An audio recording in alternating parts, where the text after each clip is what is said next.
పుత్రికలు అయిన అలివేలు మంగతాయారును మరియు పద్మావతి దేవిని వకుళమాత ప్రియపుత్రుడు అయిన శ్రీనివాసునికి ఇచ్చి వివాహము జరిపించుటకు పెద్దలు నిశ్చయించినారు. ఇది మా అంగీకారము. ఇవ్వండి తాంబూలం.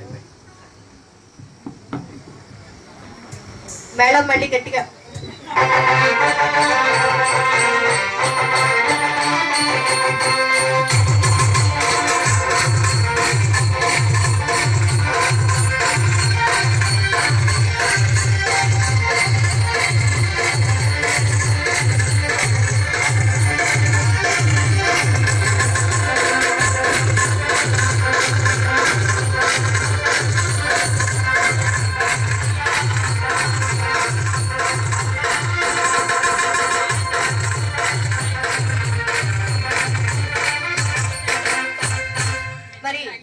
పెద్దలు నిశ్చయించేశారు, కళ్యాణం కుదిరింది.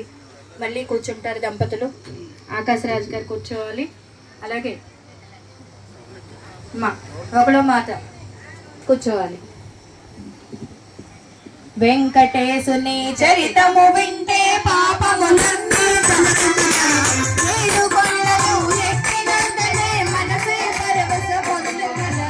వెంకటేశుని చరితము వింటే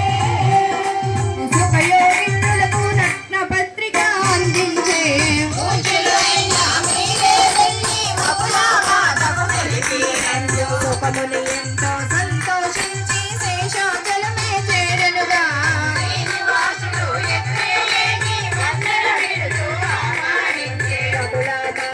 వందనమిడుచు పాలు పళ్ళు మునికే పెట్టి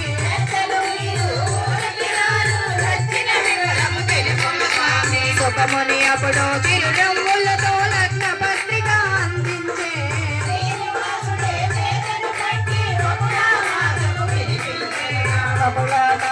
సంతోషించి సమ్మతి పత్రము వ్రాసిస్తే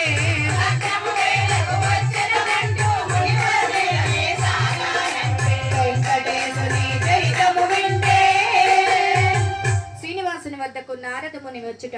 శ్రీనివాసుని పెండ్లి వార్త ముల్లోకాలకు తెలిసెనుగా.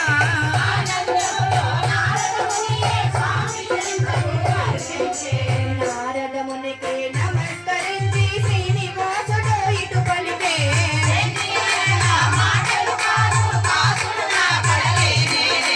శ్రీనివాసుడే పలికిన పలుకులు నారదముని ఆలకించి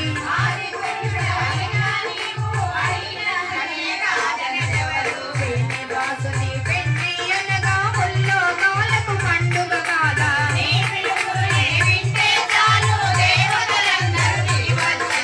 నారదముని పలుకులు వింటూ శ్రీనివాసుడే ఆనందించి